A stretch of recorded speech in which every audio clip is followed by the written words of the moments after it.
अस्सलाम वालेकुम। कल का जो सेशन हुआ था डिजिटल मार्केटिंग पे, उसमें हमने जो चीज़ें डिस्कस की थी उस पे काफ़ी अच्छा आप लोगों का रिस्पांस आया था। हमने डिजिटल मार्केटिंग की जो कल टॉपिक्स पढ़े थे, आज हम सबसे पहले उनका एक रिवीजन ले लेते हैं। रिवीजन में सबसे पहले व्हाट इज़ मार्केटिंग। मार्केटिंग की हमने कुछ डेफिनेशंस पढ़ी थी।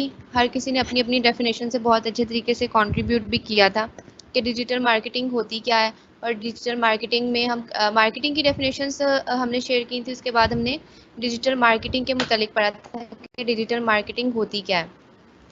डिजिटल मार्केटिंग के वेरियस कॉन्सेप्ट्स हमने पढ़े थे, पावर ऑफ डिजिटल मार्केटिंग पढ़ी थी, और हमने पढ़ा था jargons of digital marketing.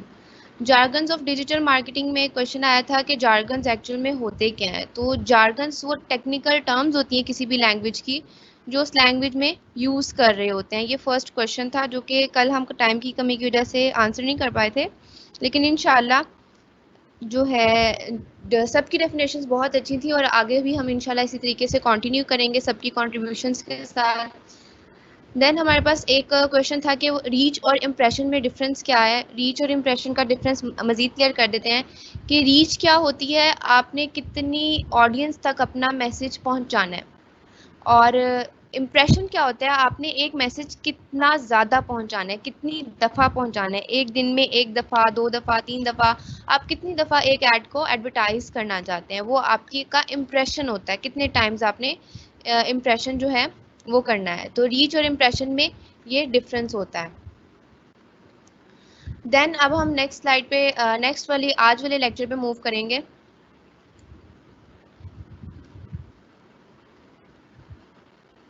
Okay, give me a minute, मैं आज वाला लेक्चर शेयर करती हूँ।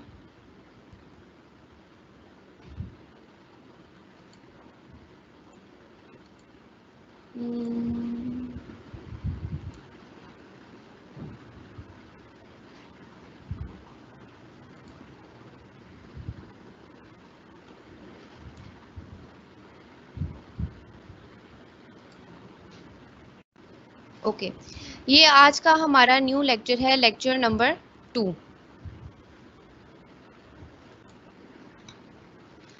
लेक्चर 2 में अब हमने एक लेवल अप करना है, एक लेवल अप जो कि हमने जाना है अब मार्केटिंग प्रोसेस पे। मार्केटिंग हमने डेफिनेशन समझी, मार्केटिंग होती क्या, डिजिटल मार्केटिंग क्या होती है। अब हमने मार्केटिंग प्रोसेस की तरफ मूव करना है कि एक्चुअल में मार्केटिंग प्रोसेस किन उन मराहल से, किन उन स्टेजेस से गुजर के हम जो है मार्केटिंग को कंप्लीट कर पाएंगे, मार्केटिंग प्रोसेस को कंप्लीट कर पाएंगे। तो मार्केटिंग प्रोसेस जो है एक लेवल अप है। मार्केटिंग प्रोसेस में हम स्ट्रेटेजिकल लेवल पे जो है सोचते हैं कि आपने क्या स्ट्रेटजीज बनानी है मार्केटिंग के लिए। हम डिफरेंट ऐप्स यूज़ करते हैं, लेकिन हम वो क्यों यूज़ करते हैं।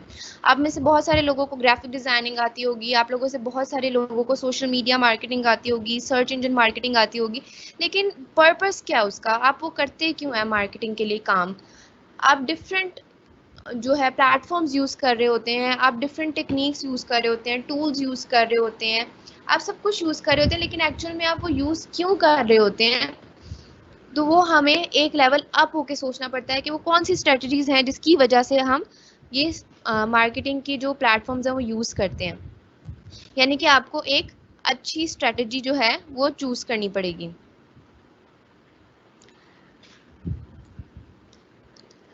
अब स्ट्रेटजी वो होगी क्या, वो कौन सी स्ट्रेटजी होगी जो हम चूज़ करेंगे मार्केटिंग के लिए। उसके लिए हमें थोड़ा सा एक अपने माइंड को रिफ्रेश करना पड़ेगा, थोड़ा सा खुल के सोचना पड़ेगा कि वो कौन सी जो स्ट्रेटजी है जो हम डिजिटल मार्केटिंग या मार्केटिंग दोनों के लिए यूज़ करेंगे। तो अब अपने दिमाग में हमने स्ट्रेटजी जो सोचनी है उसके लिए हमें थोड़ा सा एक प्री वर्क करना पड़ेगा, थोड़ा सा हमें उसके लिए प्री नॉलेज सर्च करना पड़ेगा। वो कौन सा नॉलेज है, हमें थोड़े से आइडियाज़ के मुतालिक सोचना पड़ेगा, वो कौन से गैप्स हैं जो हम फिल आउट नहीं कर पाते और वो जो स्ट्रेटेजिकल पर्सनल्स हैं वो कर पाते हैं। हमें कोई ना कोई आउट ऑफ द ब्लूम कोई वे निकालना पड़ता है, हमें गैप को फिल करना पड़ता है, कोई न्यू इनोवेशन लेके आनी पड़ती है। तो मार्केटिंग का जो करने के प्रोसेस का जो फर्स्ट स्टेप आता है, जो फर्स्ट स्टेज जो आती है हमारे लिए, वो होती है उसका कोर कॉन्सेप्ट, यानी कि understanding the market place. Market place में हमें कौन सी चीज़ें जो है अंडरस्टैंड करनी है। मार्केट प्लेस में हमें सबसे ज़्यादा जो है अंडरस्टैंड करना है अपने कंज्यूमर्स को, अपने कस्टमर्स को। कस्टमर्स क्या चाहते हैं, कस्टमर्स की नीड्स क्या है, कस्टमर की वांट्स क्या है, कस्टमर की डिमांड्स क्या है, कस्टमर एक्चुअल में आपसे क्या लेना चाहता है। हमें हमारा जो कोर कॉन्सेप्ट होगा मार्केटिंग का वो कस्टमर के इर्द गिर्द रिवॉल्व करेगा। कस्टमर के मुतल्लिक हमें जानना होगा कि कस्टमर को क्या चाहिए मार्केट में, वो कौन सी उसकी नीड डिमांड या वांट है जो उसकी अभी तक पूरी नहीं हो रही और जिसको हम फुलफिल करके उसको सेटिस्फाई कर सकते हैं। तो सबसे पहले हमें जो चीज़ आइडेंटिफाई करनी है वो कस्टमर की नीड्स हैं, उनकी डिमांड्स हैं और उनकी वांट्स हैं। नीड्स होती क्या है एक्चुअल में? स्टेप 1, नीड्स होती क्या हैं? Needs are the things that satisfy the basic requirements. जो कस्टमर की बेसिक रिक्वायरमेंट्स, नीड्स जो हैं वो होती हैं बेसिक रिक्वायरमेंट्स। फॉर एग्जांपल आप कह सकते हैं फूड, आपको खाना मिल रहा है कि नहीं, कस्टमर को खाने के लिए कुछ चाहिए तो उसको जाहिर बात है कुछ प्रोवाइड करेंगे हम, वो खाना खाएगा। चिप्स, आपको भूख लगी है, कस्टमर को उसको भूख लगी है तो वो क्या क्या कहेगा, आसपास देखेगा कोई शॉप है, उसको कोई चिप्स की दुकान है, कोई बर्गर की दुकान मिलेगी, वो अपनी भूख के मुताबिक कोई भी चीज़ को कंपेयर करके चूज़ करेगा और वो अपनी नीड को पूरी कर लेगा। वांट्स क्या होती हैं? Wants are requests directed to specific type of items. क्यों? सिर्फ नीड्स जो होता है एक बेसिक लेवल पे जब इंसान का पूरा हो जाता है, इंसान का जो हमेशा से फितरत है वो ज़्यादा से ज़्यादा मांगता है। जब उसकी नीड्स पूरी हो जाती हैं तो वो मूव किसकी तरफ करता है? अपनी वांट्स की तरफ। मुझे ये भी चाहिए, मुझे वो भी चाहिए। Like he has a huge wish list, उसके पास एक बहुत बड़ी विश लिस्ट होती है जिसको हम वांट्स कहते हैं कि वो क्या चाहता है। इसी अगर वो मार्केट में हम निकले, हम सोचते हैं हमने गाड़ी लेनी है, हमें गाड़ी बहुत अच्छी चाहिए, लैम्बोर्गिनी चाहिए या कोई और गाड़ी चाहिए, हमें करोला चाहिए, कल्टस चाहिए। हम चाहते हैं कि हमें एक अच्छी गाड़ी मिले जो दिखने में भी अच्छी हो और हमारे लिए कंफर्टेबल भी हो। तो वांट्स जो होंगी वो होगी कस्टमर की, वो एक गाड़ी चाहता है, काफ़ी अच्छी चाहता है। लेकिन जब वो मार्केट में एंटर होता है, एंट्रेंस होती है उसकी मार्केट में, एक चीज़ होती है जो उसकी डिसीजन मेकिंग पे बहुत ज़्यादा इफ़ेक्ट करती है। वो चीज़ है उसका बजट। उसका बजट जो है उसकी डिसीजन मेकिंग पे बहुत ज़्यादा इफ़ेक्ट करता है। अगर वो एक बहुत अच्छी कार लेना चाहता हो लेकिन वो कार बहुत महंगी हो, 30 लाख 40 लाख की हो, तो उसको अपने बजट के मुताबिक एक सस्ती लेकिन मुनासिब कार पे क्या करना पड़ता है, अग्री करना पड़ता है और वो एक अपने बजट के अंदर रहते हुए मुनासिब चीज़ ले लेता है। तो डिमांड्स वो चीज़ें होती हैं, रिक्वेस्ट होती हैं for specific products that the buyer is willing to and able to pay for. Willing तो है वो खरीदने के लिए और लेकिन उसके पास बजट भी होना चाहिए जिसके ज़रिए वो पे कर सके। तो यहाँ पे दो चीज़ें बहुत अहम जो हैं, एक और बात निकली है, एक और पॉइंट निकला है कि विलिंगनेस और जो एबिलिटी में फ़र्क क्या होता है। एबल टू पे अलग चीज़ है और विलिंगनेस अलग चीज़ है। विलिंग तो हम बहुत सारे काम करने के लिए होते हैं लेकिन हम बहुत सारी चीज़ें खरीदने के लिए एबल टू पे नहीं होते। तो ये दो चीज़ें जिनमें बैलेंस लेके हमें चलना पड़ता है और विलिंगनेस और एबल टू पे दोनों को साथ साथ रखना पड़ता है। नीड्स की एक जो अगर हम प्रॉपर डेफिनेशन की तरफ आएँ तो वो क्या होगी? स्टेट्स ऑफ डेप्रीविएशन है, आपकी फिजिकल नीड्स होती हैं, आपके फूड, क्लोथिंग, वार्मथ, सेफ्टी। सर्दी लग रही है तो आपको गर्माहट चाहिए, गर्मी लग रही है तो आपको ठंडक चाहिए और इसी नीड को आइडेंटिफाई करते हुए तो हमारा बिजनेसेस चल रहे हैं। एसी का बिजनेस चल रहा है, गर्मी में गर्मी लगती है तो आप ठंडक के लिए एसी लगाते हो, सर्दी में आपको ठंड लगती है तो आप ठंडक के लिए हीटर लगाते हो। तो आपको नीड्स को आइडेंटिफाई अगर अच्छे तरीके से और सही तरीके से कर लिया जाए तो आप एक मार्केट शेयर होल्ड कर सकते हो। देन आपकी सोशल बिलोंगिंग्स और आपकी affection, individual knowledge and self expression, ये सारी आपकी बेसिक नीड्स हैं। वांट्स क्या होती हैं? Form that human needs take as they are shaped by culture and individual personality. Wants जो होती हैं वो ना आपके कल्चर के मुताबिक, आपके इन्वायरमेंट के मुताबिक वो आपको शेप करती हैं। फॉर एग्जांपल एक एलीट क्लास में रहने और एक जो है मिडिल क्लास में रहने वाले जो पर्सनल है उसकी पर्सनालिटी की सोच डिफरेंट होगी, उसकी वांट्स डिफरेंट होंगी। तो ये जो है नीड्स जो है, वांट्स जो हैं एक्चुअल में ये आपकी इन्वायरमेंट से और आपके कल्चर से बहुत ज़्यादा इफ़ेक्ट होती हैं। और डिमांड्स क्या होती हैं? Human wants backed by buying power. जो बाइंग पावर होती है उससे उस डिमांड्स को, वांट्स को कट करके डिमांड्स के अंदर ले आते हैं। तो अब आपने मुझे कमेंट सेक्शन में या क्वेश्चन आंसर सेक्शन में बताना है कि नीड्स और वांट्स और डिमांड्स इन तीनों में से आपके लिए, आपके मुताबिक कौन सी चीज़ ज़्यादा इंपॉर्टेंट है, और जो बेसिक नीड है आपके मुताबिक कौन सी जो नीड है वो सबसे ज़्यादा बेसिक और सबसे ज़्यादा इंपॉर्टेंट है। और इंशाल्लाह आज हम 10-15 मिनट लास्ट में आपके क्वेश्चन आंसर्स और कमेंट्स को भी आंसर करेंगे जो कि हम कल नहीं कर पाए थे। अच्छा, नेक्स्ट हमारे पास जो सेकंड स्टेप आता है, हमने एक ओवरव्यू तो ले लिया, एक प्रोडक्ट थी, उसके प्रोडक्ट को उसकी सेलिंग करने से पहले, उसकी मार्केटिंग करने से पहले हमने प्रोसेस का फर्स्ट पार्ट तो देख लिया, हमने आइडेंटिफाई कर लिया कि हमारे कस्टमर की नीड्स क्या हैं, हमारे कस्टमर की वांट्स क्या हैं और हमारे कस्टमर की डिमांड्स क्या हैं, ये हमने आइडेंटिफाई कर लिया। अब हमने प्रोसेस की सेकंड स्टेज पे पहुंचना है, वो है customer driven marketing strategy. Customer की मार्केटिंग स्ट्रेटजी हमने कैसे डेवलप करनी है, वो स्ट्रेटजी जो कस्टमर के इर्द गिर्द रिवॉल्व करेगी, कस्टमर की नीड्स को पूरा करेगी। हम कौन कौन सी चीज़ें वो यूज़ कर सकते हैं।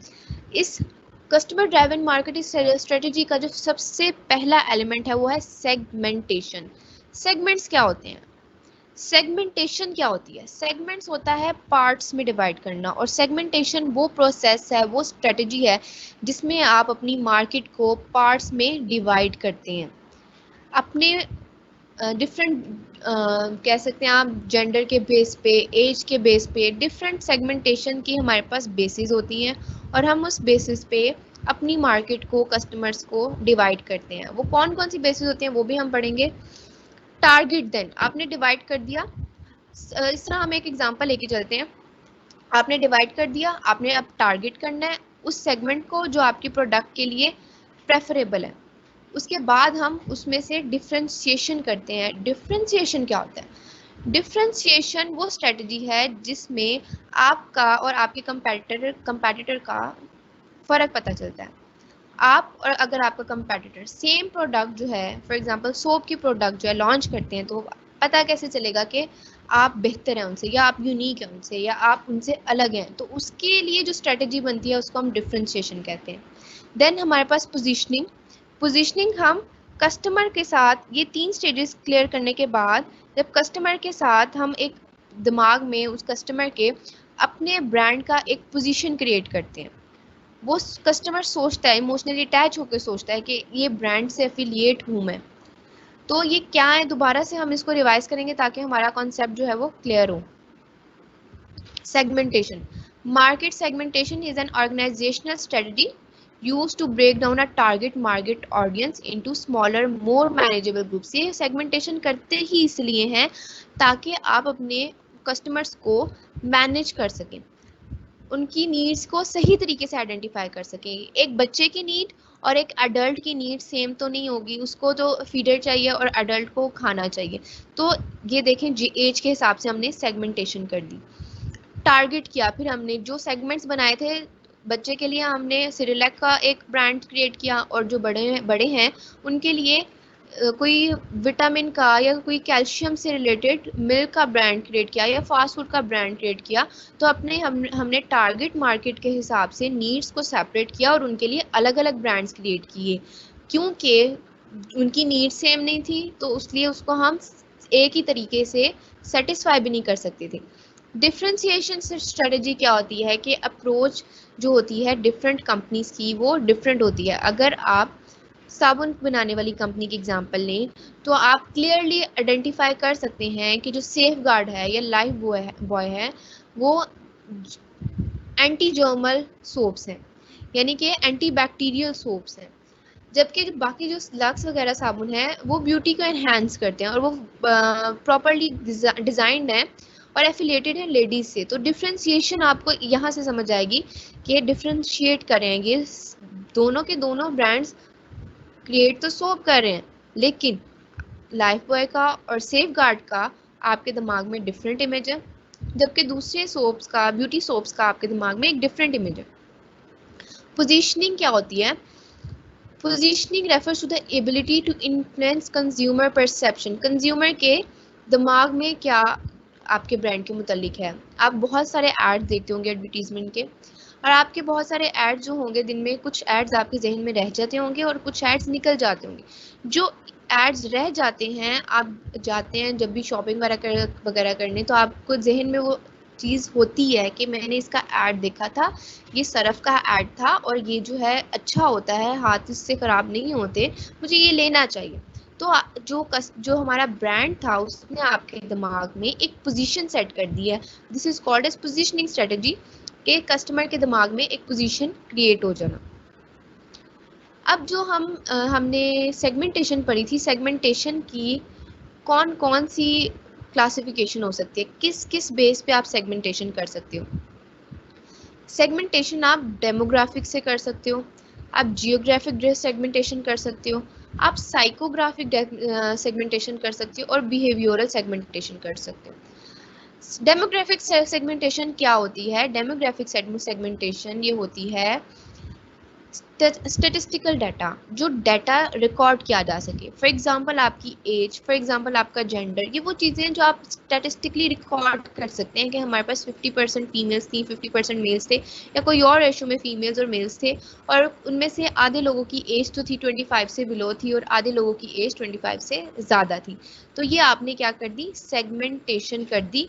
अब जो फीमेल्स के लिए ब्रांड होंगे, आप उनकी एडवर्टीजमेंट या उनके लिए जो मार्केटिंग स्ट्रेटजी यूज़ करोगे वो वाली यूज़ करोगे जो फीमेल्स के लिए इंपॉर्टेंट होती है। फॉर एग्जांपल, जब आप फीमेल के लिए कोई सोप डिज़ाइन करते हो, आप कहते हो उसमें से लक्स की ऐड देखते हो, वो उसमें से फ्रेग्रेंस आती है, तो उन्होंने पर्टिकुलरली ये फीमेल्स के लिए लक्स को एंडोर्स कर दिया।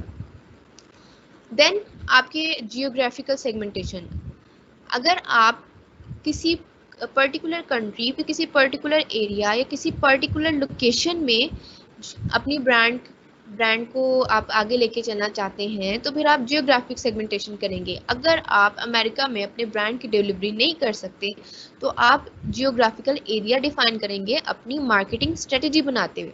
तो जियोग्राफिक सेगमेंटेशन ये बहुत इंपॉर्टेंट होती है।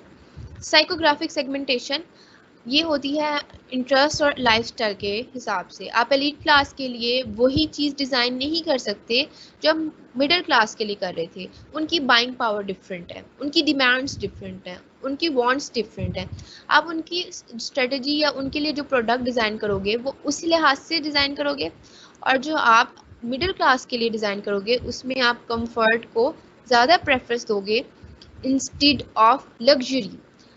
तो लग्जरियस और कंफर्ट में, ये दोनों में डिफरेंस आप क्रिएट करोगे और आप डिफरेंट बिहेवियर्स, एटीट्यूड्स और लाइफस्टाइल के मुताबिक अपनी प्रोडक्ट की मार्केटिंग करोगे और अपनी प्रोडक्ट की डिज़ाइनिंग करोगे। बिहेवियरल सेगमेंटेशन, स्पेंडिंग हैबिट्स जो होती हैं, आप स्पेंडिंग हैबिट्स की बेस पे अपने प्रोडक्ट की या मार्केटिंग कैंपेन की सेगमेंटेशन कर सकते हैं कि कस्टमर एक्ट्स कैसे करता है, कस्टमर को क्या चीज़ पसंद है, वो किस तरीके से इस प्रोडक्ट को परसीव करेगा। तो ये 4 काइंड्स ऑफ सेगमेंटेशन है। ओके, नेक्स्ट हम मूव करेंगे नेक्स्ट स्लाइड पे, एक एग्जांपल्स के साथ मूव करेंगे। जब आप कोई जो है सर्फ एक्सेल का या किसी भी ब्रांड के सर्फ का कोई देखते हो, ऐड देखते हो, तो आप क्या करते हो? आप ऐड में आपको क्या नज़र आता है? मुझे ज़रा आप सारे, मैं आपको 2 मिनट्स दे रही हूँ, आप सारे ज़रा मुझे कमेंट करके या क्वेश्चन आंसर करके बताएं कि आप लोग क्या देखते हो जब आपके दिमाग में कोई भी एक ऐड आता हो सर्फ एक्सेल का या किसी भी किस्म के डिटर्जेंट का। मैं आपके कमेंट सेक्शन में जा रही हूँ, 2 मिनट दे रही हूँ आप लोगों को, आप लोग ज़रा मुझे बताओ।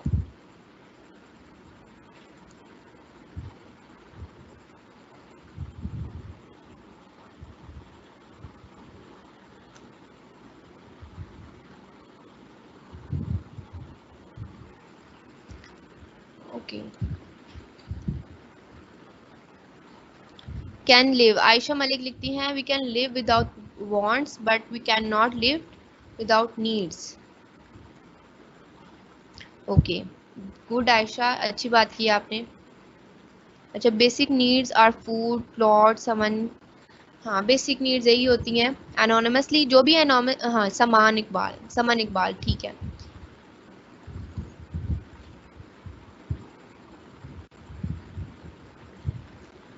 अच्छा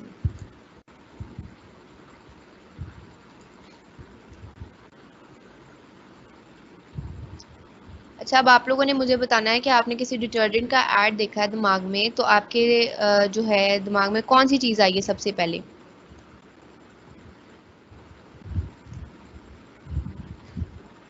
वेटिंग फॉर योर आंसर्स।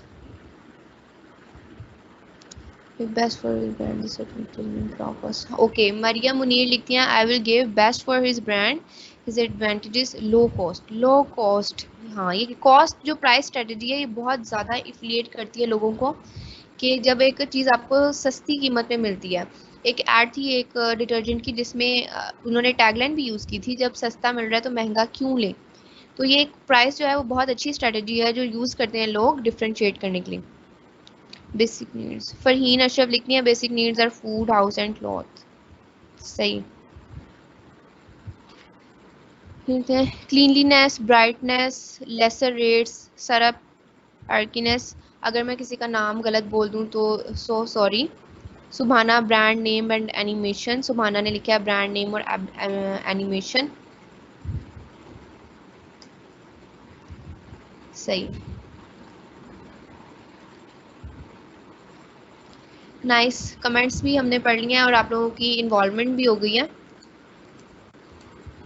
अब हम जो है मूव करते हैं अपनी स्लाइड्स पे।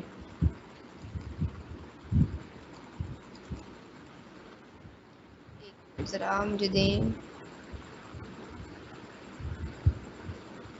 ओके, ये जो है हमारी स्लाइड्स में हम वापस आते हैं कि सेगमेंटेशन, टारगेटिंग, डिफरेंशिएशन, पोजीशनिंग। अब मैंने आप लोगों को कहा था सोचें कि आपके दिमाग में डिटर्जेंट की ऐड आती है तो आपके दिमाग में क्या चीज़ आती है। पहले आप सब में से काफ़ी लोगों ने कहा क्लीनलीनेस आती है और ब्राइटनेस आती है। किसी ने कहा कि लो प्राइस में जो होते हैं आता है कि आपको कम पैसों में अच्छा डिटर्जेंट मिल रहा है। तो उन्होंने क्या किया हुआ सेगमेंटेशन। सबसे पहले जब आप ऐड देखते हैं तो आपको क्या नज़र आता है कि एक लड़की होती है, एक लड़का होता है, लड़की कपड़े धो रही होती है। उन्होंने किस में इसको टारगेट किया है, एक फैमिली की सेगमेंटेशन की हुई है। फीमेल्स को खास तौर पे टारगेट किया है कि आपकी फीमेल्स जो होंगी वो ज़्यादातर डिटर्जेंट करेंगी, वो ज़्यादातर यूज़ करेंगी। तो फीमेल एक बॉडी को उन्होंने ग्लोरीफाई किया होता है ऐड में, टारगेट कर दिया उन्होंने। पहले सेगमेंट किया, डिवाइड किया, मेल्स फीमेल्स हैं, फैमिली है, फैमिली स्ट्रक्चर दिखाया, टारगेट उसमें उन्होंने कपड़े धोते हुए फीमेल को किया। डिफ्रेंसिएशन स्ट्रेटजी उन्होंने डिफरेंट यूज़ की, प्राइस उन्होंने कम कर दी। एक और डिफरेंशिएशन स्ट्रेटजी उन्होंने कुछ जो है डिटर्जेंट्स ने यूज़ की कि कुछ डिटर्जेंट्स में लेमन होता है। लेमन जो है आपके जो कपड़ों के दाग को सही से उतार देता है। ये उन्होंने डिस्कस किया प्रॉपरली। कुछ डिटर्जेंट्स ने ऐसे स्ट्रेटजी यूज़ की कि खुशबू आएगी कि आप जब कपड़े धोएंगे आपकी उसकी फ्रेगरेंस बहुत अच्छी होगी। कुछ जो है उन्होंने स्ट्रेटजी ये यूज़ की कुछ लोगों ने, कुछ ब्रांड्स ने, कि उन्होंने कहा कि आपके हाथ जो हैं डिटर्जेंट से ख़राब हो जाते हैं तो वो ख़राब नहीं होंगे। तो डिफ्रेंशिएशन स्ट्रेटजी यूज़ करते हुए उन्होंने कस्टमर के दिमाग में अपने आप को पोजीशन कर लिया, कस्टमर से खुद को एफिलिएट कर लिया, और जब भी वो अब जो क्योंकि वो कस्टमर सेटिस्फाइड हो गया ऐड देख के और वो उसकी क्वालिटीज़ देख के, तो अब जब वो मार्केट में जाएगा तो उसको वो वाला डिटर्जेंट चाहिए होगा जो कपड़े भी सही से साफ़ करेगा और उनके हाथ भी ख़राब नहीं होंगे, या फिर उसमें से फ्रेग्रेंस भी आती होगी, या फिर वो दाग बहुत अच्छे जल्दी से उतार देगा जिसमें नींबू होगा, लेमन यूज़ किया होगा। तो ये डिफरेंट एक पूरा सेगमेंटेशन, टारगेटिंग, डिफरेंशिएशन और पोजीशनिंग, ये हमने एक प्रोसेस के थ्रू इस पूरे, हाँ, इसको ओवरव्यू कर लिया कि कैसे इस स्ट्रेटजी को यूज़ किया जाता है। ये हमने कस्टमर ड्राइवन स्ट्रेटजी अप्लाई फ़ौरन तो नहीं होगी, ये कहीं मार्केटिंग कंपनी में या पीछे कहीं पे बैकग्राउंड में बनी होगी और उसके बाद इसकी अप्रूवल आई होगी और उसके बाद इसका डिसीजन मेकिंग हुई होगी इसको अप्लाई कैसे करना है। देन मार्केटिंग प्लान क्या होता है? मार्केटिंग प्लान जो होता है वो मार्केटिंग मिक्स पे कंसिस्टेंट होता है। मार्केट प्लान में जब हम बात करते हैं तो मार्केटिंग जो होती है, मार्केटिंग मिक्स में 4 पीस होते हैं। 4 पीस कौन कौन से हैं? Product, price, place and promotion. Product आपकी बहुत मैटर करती है। आपको अपनी प्रोडक्ट की क्वालिटीज़, प्रोडक्ट जो होती है उसकी क्वालिटीज़, उसके डीमेरिट्स, उसके लिए कौन सी सेगमेंटेशन, कौन सी टारगेट मार्केट बेहतर होगी, ये सारा आप अपने प्रोडक्ट के हिसाब से डिसाइड करते हो। फॉर एग्जांपल अगर आप फेयर एंड लवली की क्रीम की बात करते हैं तो वो प्रोडक्ट फीमेल्स के लिए है, आप उसकी मार्केटिंग जो है मेल्स में नहीं करते, जबकि fair and lovely for main जो है वो अलग एक टारगेट मार्केट के लिए, वो मेन के लिए है। तो यहाँ पे आपने सबसे पहले जो सेगमेंटेशन की वो जेंडर बेस्ड सेगमेंटेशन की, जेंडर पे आपने डिवाइड कर दिया कि ये फीमेल्स के लिए और ये मेल्स के लिए Fair and Lovely cream. Then आपने प्रोडक्ट की टारगेट मार्केट को डिफरेंशिएट करने के बाद जो है आपने डिफरेंशिएशन स्ट्रेटजी यूज़ की कि फेयर एंड लवली जो है वो HD ग्लो देती है या डिफरेंट ग्लो देती है। प्राइस आपने जो है प्राइस फेयर एंड लवली ने कम रखी अपनी पॉन्ड्स वगैरह और दूसरी क्रीम से। प्राइस बहुत मैटर करती है क्योंकि हमारे कंपेटिटर्स मार्केट में बहुत ज़्यादा होते हैं, तो वो फ़ौरन से हमारी स्ट्रेटजीज़ को देख रहे होते हैं कि हम अगर कुछ कम करें या ज़्यादा करें तो उनको इफ़ेक्ट होता है और वो भी फिर अपनी स्ट्रेटजीज़ के हिसाब से तब्दील करते हैं। आपकी प्रोडक्ट की प्राइस रीज़नेबल होनी चाहिए, उसकी टारगेट मार्केट क्या है, क्या वो एलीट क्लास के लिए है या फिर वो मिडिल क्लास के लिए, तो आप उसकी प्राइस अपनी टारगेट मार्केट की उस हिसाब से डिसाइड करते हैं। प्लेस, आपने अपनी प्रोडक्ट लॉन्च कहाँ करनी है, क्या वो कोई वर्चुअल प्रोडक्ट है जो कि आपको ऑनलाइन लॉन्च करनी चाहिए जो वो डाउनलोड कर सके दूसरा, या फिर आपको वो जो है आपकी फिजिकल प्रोडक्ट है जो आपने सेल करनी है प्रॉपर। प्रमोशनल स्ट्रेटजीज, अब यहाँ पे मार्केटिंग को बहुत ज़्यादा एक कॉन्सेप्ट गलत है कि मार्केटिंग को एडवर्टीजमेंट और सेलिंग के साथ बहुत ज़्यादा रिलेट किया जाता है कि मार्केटिंग का नाम सेलिंग है और एडवर्टाइजमेंट है। हरगिज़ नहीं, एडवर्टाइजिंग और सेलिंग मार्केटिंग का पार्ट है, एक सब पार्ट है। मार्केटिंग प्लान में, मार्केटिंग स्ट्रेटजी में ओवरऑल चीज़ें आती हैं और प्रमोशन जो जिसमें के अंदर सेलिंग और एडवर्टाइजिंग आती है वो मार्केटिंग का एक सब पार्ट है, एक छोटा हिस्सा, जिसमें प्रमोशनल स्ट्रेटजीज में फिर आप डिसाइड करते हो कि आपने अपनी प्रोडक्ट की प्रमोशन किस तरीके से करनी है, वर्चुअली करनी है, फेसबुक पे करनी है, इंस्टाग्राम पे करनी है, ट्विटर पे करनी है, कौन से वर्चुअल एप्स या प्लेटफॉर्म्स होंगे या फिजिकल एप्स या प्लेटफॉर्म्स होंगे जहाँ पे आपने अपनी प्रोडक्ट की प्रमोशन करनी है। तो ये मार्केट प्लान का हिस्सा ज़रूर है, लेकिन हरगिज़ ये मतलब नहीं है कि एडवर्टाइजिंग और सेलिंग ही बस मार्केटिंग है। जब हम मार्केटिंग और सेलिंग की तरफ आते हैं तो हमारे पास ट्रेडिशनल मार्केटिंग के 4 Ps तो एप्लीकेबल होते ही होते हैं, लेकिन हमारे पास मार्केट प्लान में डिजिटल मार्केटिंग के अलग 5S हैं जो कि हमने अप्लाई करने होते हैं। हमने अपनी प्रोडक्ट को डिजिटल मार्केटिंग जो है प्लान में अपनी प्रोडक्ट को सेल करना होता है। Sale is important in digital marketing कि आपके पे क्लिक हो, आपकी प्रोडक्ट जो है वो बाय की जाए, सेल हो, ताकि आपका प्रॉफिट बने। रिमेंबर हमने स्टार्ट में कहा था कि मार्केटिंग प्रॉफिटेबल रिलेशनशिप है। अगर कस्टमर को फ़ायदा हो रहा है तो प्रोडक्ट बनाने वाले को भी फ़ायदा होना चाहिए। तो सेलिंग जो है वो मार्केटिंग मार्केट प्लान का पार्ट है जिसमें आपकी चीज़ें सेल होनी चाहिए और प्रॉफिट मिलना चाहिए। आपको सर्विंग, डिजिटल मार्केटिंग हो या फिजिकल मार्केटिंग हो, सर्व तो करना ही होता है। आपको अपने कस्टमर को सर्व करना है, उसकी क्यूरीज के आंसर्स करने हैं, सारा उसको कस्टमर को प्रोसेस से के स्टार्ट से एंड तक लेके चलना है ताकि वो कहीं पे भी जो है डिससेटिस्फाई होके बाहर ना चले जाए इस पूरे प्रोसेस से। स्पीक, कम्युनिकेट करना पड़ता है। डिजिटल मार्केटिंग क्योंकि एक वर्चुअल प्लेटफॉर्म है तो आपकी कम्युनिकेशन बहुत ज़्यादा स्ट्रांग होनी चाहिए, क्योंकि आप कस्टमर के साथ फिजिकली डील नहीं कर रहे तो आपकी कम्युनिकेशन गैप होंगे जिसको आपको फिल करना है स्पीक करके, अपनी प्रोडक्ट के मुतालिक बता के, उसकी एडवांटेजेस और डिसएडवांटेजेस नहीं बल्कि एडवांटेजेस और उसको अच्छे तरीके से बताना होता है और कम्युनिकेशन गैप को फिल करना होता है। सेव करना होता है, क्या सेव करना होता है, आपको टाइम सेव करना होता है। टाइम एफिशिएंट होनी चाहिए आपकी मार्केटिंग कैंपेन, आपको मनी सेव करनी चाहिए। आपको ये सारी चीज़ें साथ लेके चलनी है एक एफिशिएंट वे में, टाइम, मनी और कस्टमर। आपको सिजल करना है, आपको अपने सिजल करना होता है शोर मचाना थोड़ा सा, लेकिन इसका पॉजिटिव मीनिंग ये है कि आपको शो होना है कि आप डिफरेंट प्लेटफॉर्म्स पे मौजूद हैं। आपका फेसबुक भी है, आपका इंस्टाग्राम भी है, आपका और भी डिफरेंट लिंक्डइन प्रोफाइल है आपकी, जहाँ पे आप जाके अपनी प्रोडक्ट और अपनी कंपनी के मुतालिक इन्फॉर्म करोगे अपने कस्टमर्स को। ओके, फिर नेक्स्ट हम मूव करते हैं। तो ये हमारा मार्केटिंग प्लान में ये ज़रूर हमारा पार्ट होना चाहिए कि हमने अट्रैक्ट करना है कस्टमर को, इंगेज करना है कस्टमर को, डिलाइट करना है कस्टमर को। कस्टमर इज़ इम्पॉर्टेंट, कस्टमर की डिलाइटनेस जो है वो बहुत ज़्यादा इम्पॉर्टेंट है। आपका कस्टमर जो है वो खुश है कि नहीं, क्या वो आपकी प्रोवाइड से, आपकी सर्विंग से, आपकी प्रोडक्ट से सेटिस्फाइड है, डिलाइटेड है, क्या आपकी जो प्रोडक्ट है उसकी नीड्स और उसकी डिमांड्स को सबको सेटिस्फाई करी है, कंप्लीट करी है। तो ये जो है आपने बिल्कुल ध्यान रखना है, क्योंकि बाज़ का ऐसा होता है। एग्जांपल एक लेते हैं, एक लाइव एग्जांपल लेते हैं। नोकिया जो है उसके फ़ोन्स थे, चल रहे थे, काफ़ी इन थे जब स्टार्ट में पाकिस्तान में मोबाइल फ़ोन का आया था, तब Nokia was a big brand. आप नोकिया के फ़ोन्स वगैरह लेते थे, लेकिन एक वक्त आया जब हमारे पाकिस्तान में एंड्रॉयड फ़ोन्स आ गया, आईफोन्स आ गए। तो अब जो नोकिया की टेक्नोलॉजी थी वो पुरानी होती जा रही थी, जबकि एंड्रॉयड जो कि गूगल का है, एंड्रॉयड आपके मोबाइल में एक सिस्टम होता है जो कि गूगल का है। सैमसंग का मोबाइल हो चाहे जिस मर्जी का मोबाइल हो, एंड्रॉयड सिस्टम आपके पास किसका होता है? गूगल का मौजूद होता है। जबकि आईफोन में एप्पल का जो होता है वो होता है सिस्टम, अंदर जो ऑपरेटिंग सिस्टम होता है मोबाइल के।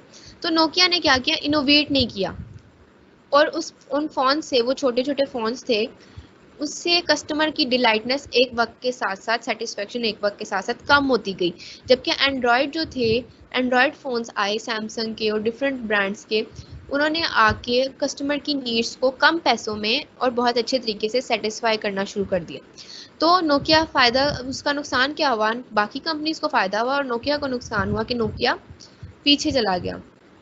अब नोकिया के फ़ोन्स बहुत कम लोगों के पास दिखते हैं एज़ कम्पेयर टू सैमसंग या आईफोन्स वगैरह। क्यों? क्योंकि वो कस्टमर्स की नीड्स को सेटिस्फाई कर रहे थे, कस्टमर को डिलाइटेड फील करा रहे थे, और कस्टमर्स को एक इनोवेशन दे रहे थे, एक न्यू एक्सपीरियंस दे रहे थे, और कस्टमर को डिफरेंट फैसिलिटीज़ दे रहे थे। तो ये एक लेवल है जो हमें हर वक्त मेंटेन करना पड़ता है, हमें बार बार इम्प्रूव करना पड़ता है। कस्टमर की नीड्स चेंज होती हैं, डिमांड्स चेंज होती हैं, मार्केट चेंज होती है, मार्केट की रिक्वायरमेंट्स चेंज होती हैं, हमें उसके हिसाब से चलना पड़ता है और कस्टमर की नीड्स के मुताबिक अपने आप को मोल्ड करके, इनोवेट करके कुछ नया क्रिएट करना पड़ता है। आप कस्टमर जो रिलेशनशिप है, बिल्डिंग कस्टमर रिलेशनशिप, जिसको हम CRM भी कहते हैं, customer relationship management. Customer relationship management एक इम्पॉर्टेंट चीज़ है। जब आप कस्टमर के साथ कोई सेलिंग करते हो, डिफरेंट ब्रांड्स हैं, कंपेटिटर्स बहुत ज़्यादा हैं, कस्टमर जो है खाड़ी पे भी जाता है, कस्टमर वर्दा पे भी जाता है, कस्टमर हर ब्रांड पे जाता है, लेकिन वो शॉपिंग कहाँ से करेगा? जहाँ से उसका एफिलिएशन होगा, जहाँ से वो अपना इमोशनल अटैचमेंट कर लेगा कि खाड़ी के कपड़े मुझे हमेशा सेट रहते हैं, ख़राब नहीं होते, मुझे सूट करते हैं, डिज़ाइन इनका यूनिक है। एक कस्टमर जो है, एक वैल्यू जो है, कस्टमर की वैल्यू क्रिएट हो जाती है, आपका कस्टमर के साथ रिलेशनशिप क्रिएट हो जाता है। एग्जांपल लेते हैं कि अगर आपकी बर्थडे है, 25th को आपकी बर्थडे है, और आप जो है, आपकी जो फेवरेट ब्रांड है, वर्दा है या कोई भी नाइकी है, कोई भी ब्रांड है, फेवरेट आपका खाड़ी है, वो आपको एक मैसेज करता है हैप्पी बर्थडे का, और साथ जो है ना वो आपको कुछ ऑफर दे देता है कि हमारी ये प्रोडक्ट अवेलेबल है, ये न्यू मार्केट में आई है ये। तो आप एक रिलेशन फील करते हो कस्टमर का और जो है अपने ब्रांड के साथ। तो आप फ़ौरन से अगली दफ़ा, अगर उस दिन ना भी लो, लेकिन आप अगली दफ़ा जाओगे तो आप एक दफ़ा देखोगे कि हाँ, इन्होंने मुझे मैसेज सेंड किया था, मैं इधर जाता हूँ, मुझे इधर जो है अच्छी चीज़ें मिलेंगी। तो ये एक वैल्यू क्रिएशन प्रोसेस होता है। कस्टमर सेटिस्फेक्शन के साथ साथ आपको वैल्यू क्रिएट करनी पड़ती है। कस्टमर को आपकी प्रोडक्ट से डिलाइट होना चाहिए, must be dilated by product और सर्विस, प्रोडक्ट के साथ साथ सर्विस भी। अगर आप कोई सर्विसेज प्रोवाइड कर रहे हैं, केटरिंग की सर्विसेज प्रोवाइड कर रहे हैं, तो ये दोनों चीज़ें आपकी कस्टमर के लिए सेटिस्फेक्शन का बायस होना चाहिए। और एक और चीज़ ये है, एक और पॉइंट ऐड करते हैं कि आप एज अ कस्टमर कैसा ट्रीट होना चाहते हो। आप अपना अगर आप कस्टमर बन के जाते हो किसी शॉप पे, अगर आपको बहुत अच्छा प्रोटोकॉल मिलता है, आपको बहुत अच्छे तरीके से हैंडल किया जाता है, तो आप खुश होते हो। आपने अपने कस्टमर को भी वैसे ही डील करना है जैसा आप खुद डील होना चाहते हो। और ये तो एक फेमस सेइंग भी है कि खुद के लिए भी वही, दूसरों के लिए भी वही पसंद करो जो खुद के लिए पसंद करते हो। तो इसलिए आपने अपने कस्टमर के लिए भी वही पसंद करना है जो आप खुद के लिए पसंद करते हो। और ये जो अब न्यू ट्रेंड्स आ रहे हैं मार्केटिंग के, सोसाइटल मार्केटिंग कॉन्सेप्ट, अब जो डिफरेंट ब्रांड्स हैं वो मूव कर रहे हैं इनोवेशन पे, साथ साथ वो अपने माहौल के मुतालिक, अपनी इन्वायरमेंट के मुतालिक भी सोच रहे हैं, जिस वजह से एक जो है कह सकते हैं ट्रायंगल जो है वो फॉर्म होता है कि सोसाइटी का वेलफेयर, कंपनी का प्रॉफिट और कंज्यूमर सेटिस्फेक्शन, ये तीनों चीज़ें जो हैं हमने साथ साथ लेके चलनी है। इनमें से किसी भी एक चीज़ को हमने पीछे नहीं छोड़ना। सोसाइटी फॉर एग्जांपल, अब प्लास्टिक बैग्स का एक बहुत बड़ा इशू आया था, बहुत हैशटैग चला था और ट्रेंड भी चला था एक, कि प्लास्टिक बैग्स यूज़ नहीं करने क्योंकि वो एनवायरनमेंट फ्रेंडली नहीं है। तो हमने कहा क्या किया, डिफरेंट जो है गवर्नमेंट ने प्लास्टिक बैग्स पे बैन लगा दिया, डिफरेंट कैंपेन्स लाई जिसमें प्लास्टिक बैग पे बैन लगाने का पूरा एक प्रोसेस चला। और इसके बाद हमने फिर प्रेफर किया जो ऑर्गेनिक बैग्स हैं, जो इन्वायरमेंट फ्रेंडली बैग्स हैं, वो यूज़ किए जाएं। तो ये आपकी कंपनी जो है, जो प्लास्टिक बैग्स बनाती थी, उसको जो है अपनी इन्वायरमेंट की सेफ्टी के लिए प्लास्टिक बैग से ऑर्गेनिक बैग्स या के इन्वायरमेंट फ्रेंडली बैग्स की तरफ शिफ्ट होना पड़ा। कंज्यूमर भी उसी वक्त सेटिस्फाई होगा। हम बाज़ का कुछ शॉप्स पे कंज्यूमर जाके प्लास्टिक बैग लेते ही नहीं थे, वो अवेलेबल भी होता था तो नहीं लेते थे, क्योंकि गवर्नमेंट ने मना किया हुआ। तो आपने तीनों एजेस को, इन तीनों कॉर्नर्स को साथ लेके चलना होता है, ताकि आपकी इन्वायरमेंट फ्रेंडली भी हो, कस्टमर भी हो, और सोसाइटी के साथ साथ आप अपना प्रॉफिट लेके चलें, क्योंकि आपने भी उसी सोसाइटी में रहना है। और अगर इन्वायरमेंट ख़राब हो रही है तो आपकी सोसाइटी भी ख़राब हो रही है, और सारा मसला आपके लिए भी है, आप भी सोसाइटी का पार्ट हैं। तो अब आपने रिस्पॉन्सिबल सिटीज़न बन के अपनी प्रॉफिट के साथ साथ अपने इर्द गिर्द के लोगों के प्रॉफिट का भी ख्याल रखना है।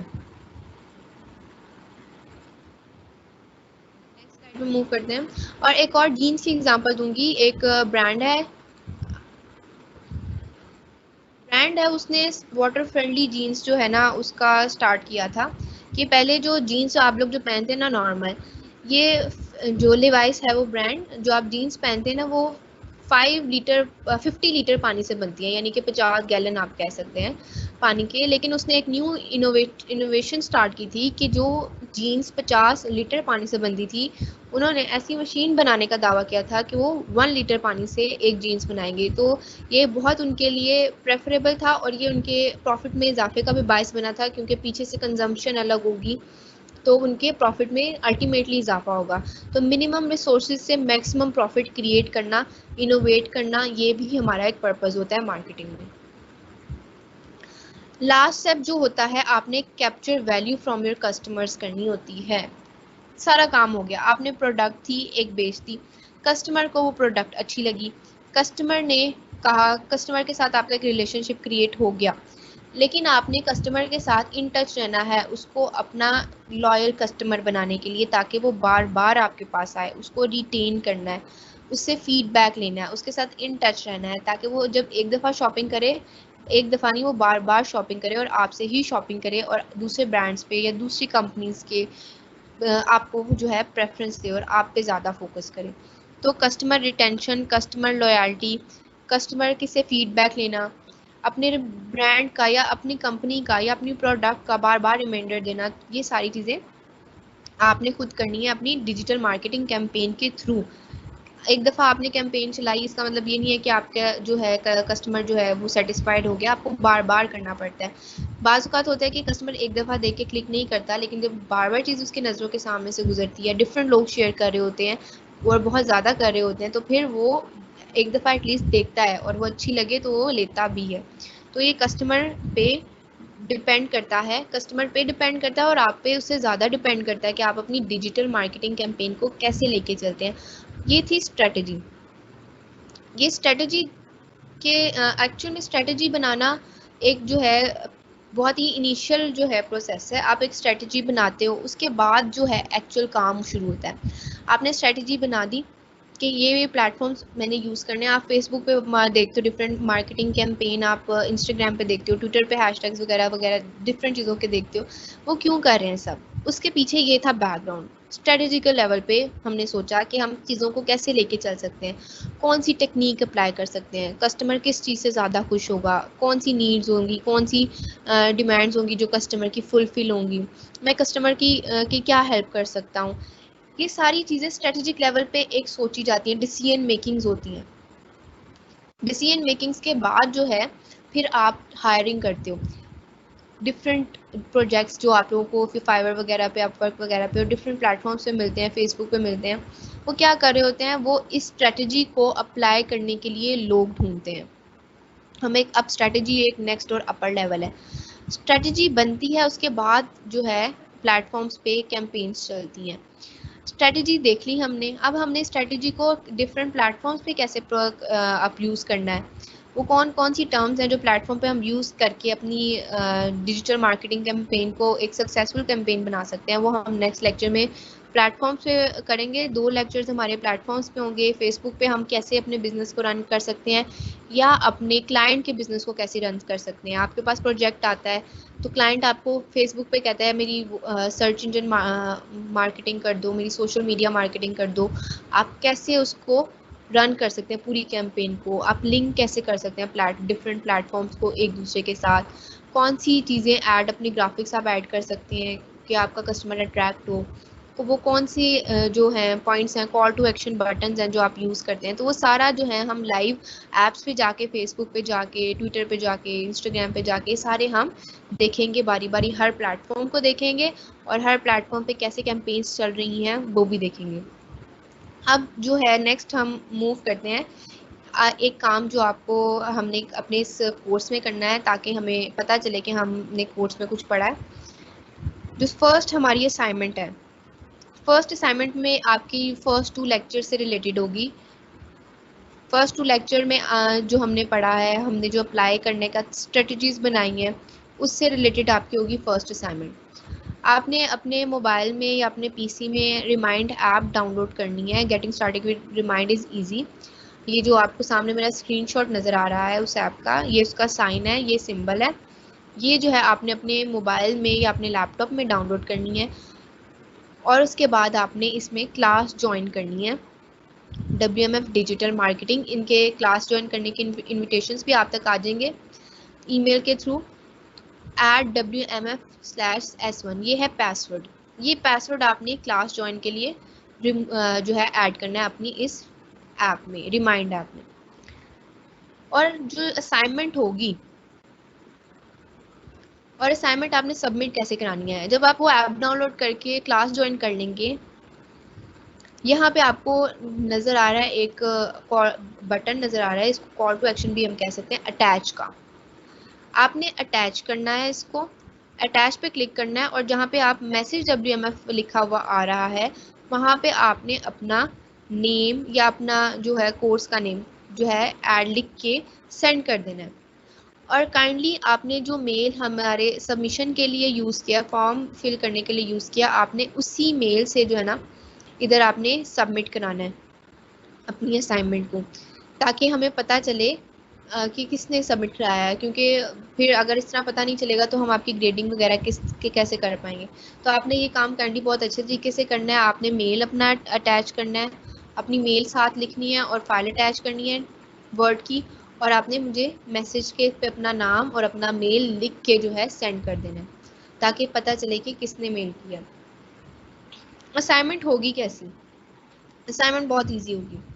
जो डिजिटल मार्केटिंग हमने पढ़ी है, थियोरी पढ़ी है, और जो डिजिटल मार्केटिंग की हमने स्ट्रेटजीज पढ़ी हैं, इसमें से एक आधी स्ट्रेटजी कोई कंपनीज आपको 1-2 कंपनीज दूंगी, उसकी आपने बताना है कि वो कैसे अपनी डिजिटल मार्केटिंग कैंपेन कर रही है।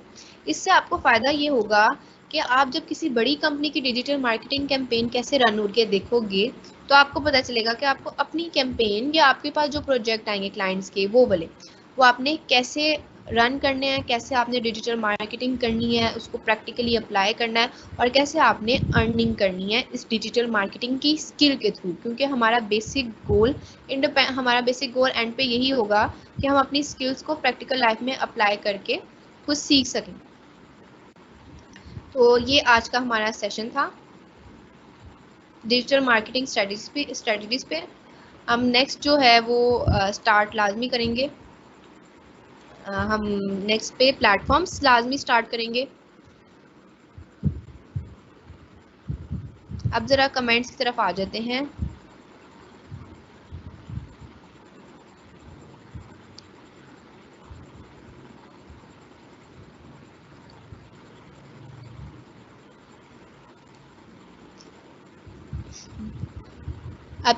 अब कमेंट्स हमारे पास काफ़ी ज़्यादा हैं। निम्रा यासीन, फ्रेग्रेंस। अच्छा, comments, question answer, new, publish पे आते हैं। Arfa name, as a customer I want quality, best packaging, discount, campaign reachable and affordable. Nice, very good. ये बहुत अच्छी बात उन्होंने बताई। आप कस्टमर क्या वांट करते हैं, जो खुद आप वांट करते हैं, आपने दूसरों को भी वही बताना, मतलब वही डिलीवर करना होता है। Then have wants and on may be vary from class to class. Wants may be varied class to class, same in case of needs. For example, for lower class, car is not considered as a basic need, but in higher or elite class, people considered it as a basic need. Anonymous है ये मुझे anonymous नाम ज़रूर लिख दिया करें। काफ़ी अच्छा इन्होंने कमेंट किया कि जो हमारी है क्लास, जिसे हम मिडिल क्लास कहते हैं, इसमें car is not a basic need. आपको ट्रांसपोर्ट करना है, आपको जहाँ जाना है, आप डिफरेंट जो है टूल्स वगैरह आप डिफरेंट तरीके से जा सकते हैं, लेकिन जो एलीट क्लास होती है उनके लिए बेसिक नीड है, उनके लिए उन car is important. Product quality और how it works, price. Anonymous comments जो हैं वो अपना नाम लाजमी लिखा करें। Yusma Siddiqui, product price and its quality. Yes, product price and its quality. Mushiyada, display also good looking to attract customer. Yes, आपकी मार्केटिंग में आपका फ्रंट एंड बहुत अच्छा होना चाहिए ताकि आपके जो कस्टमर्स हैं वो बहुत अच्छे तरीके से अट्रैक्ट हो सकें आपसे। Display also good looking to attract customer, ठीक है। Your way to describe the qualities of the products also matter. Yes, आपको सबसे पहले खुद बिलीव करना पड़ता है कि आप जो है अपनी प्रोडक्ट के लिए, आपकी प्रोडक्ट के लिए खुद आपको पहले बिलीव करना पड़ता है कि आपकी प्रोडक्ट बहुत अच्छी है। जब आप खुद अपनी प्रोडक्ट पे बिलीव करते हो, फिर ही दूसरे आपकी प्रोडक्ट को क्या करते हैं, अच्छा समझते हैं। Presentation of ad shouldn't be more exaggerate. Yes, आपने प्राइस को एग्जिजरेट नहीं करना और आपकी प्रेजेंटेशन बहुत अच्छी होनी चाहिए। In cream, firstly we want that cream that suit our skin और फेस। यस, क्रीम की क्वालिटी वो होनी चाहिए जो आपकी फेस पे अच्छी आपको सूट करती है। कुछ लोगों को बहुत सेंसिटिव स्किन होती है, पिंपल्स निकल आते हैं, तो cream is not a good product. तो आपको क्वालिटी जो है बहुत मैटर करती है। आप हाई जो ब्लीच वाली क्रीम्स यूज़ नहीं कर सकते कुछ लोग। Display also good looking to attract customers, ठीक है। फर्स्ट उसकी प्राइस, देन क्वालिटी, देन हाँ, फर्स्ट प्राइस आपको नज़र आती है, उसकी क्वालिटी नज़र आती है। डिटर्जेंट की जो मैंने कहा था, तो आप लोगों ने काफ़ी कमेंट्स किए हैं, तो उसकी क्वालिटी और then quantity of detergent, nice, ठीक हो गया। We see the demand of the people, the testing which has more demand. In marketing, we see the demand of the people, the thing which has more demand, we offer this. Yes, जो जिसकी बहुत ज़्यादा demand होती है हमें check करना पड़ता है, जिसकी डिमांड ज़्यादा होती है हम फिर उसको ही ऑफ़र करते हैं, क्योंकि जब डिमांड ज़्यादा होती है जिसकी, उसको ऑफ़र करना और उसको सेल करना जो होता है वो आसान होता है। अच्छा, मुशीदा, अच्छा मैं नाम किसी के अगर गलत ले लूँ तो extremely sorry.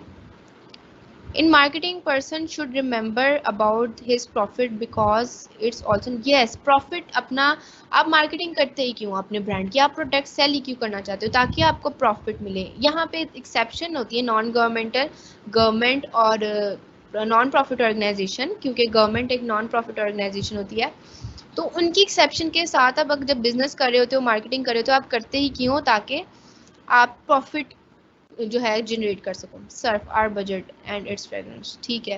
Bareera Yasin, surf are budget, सही है Barira, nice.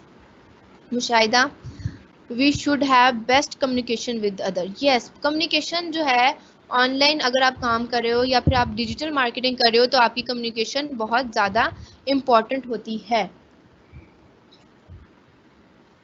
Maria, they attract us to buy their material. हाँ, वो हमें अपना मटेरियल, हम सारी मार्केटिंग कर ही क्यों रहे होते हैं, ताकि हम अपना जो है अट्रैक्ट कर सकें कस्टमर्स को अपनी प्रोडक्ट के लिए, और फिर उसके बाद जनरेट कर सकें प्रॉफिट। प्राइस के साथ साथ क्वालिटी भी, बेशक क्वालिटी और प्राइस में आपको एक बैलेंस क्रिएट करना पड़ता है। आप अगर प्राइस कम कर रहे हो तो किसी चीज़ की, इसका हरगिज़ ये मतलब नहीं है कि आप अपनी क्वालिटी भी डिक्रीज़ करो। आपको एक बैलेंस मेंटेन करना पड़ता है प्राइस और क्वालिटी के दरमियान। आपकी क्वालिटी भी अच्छी होनी चाहिए और प्राइस भी मॉडरेट होनी चाहिए।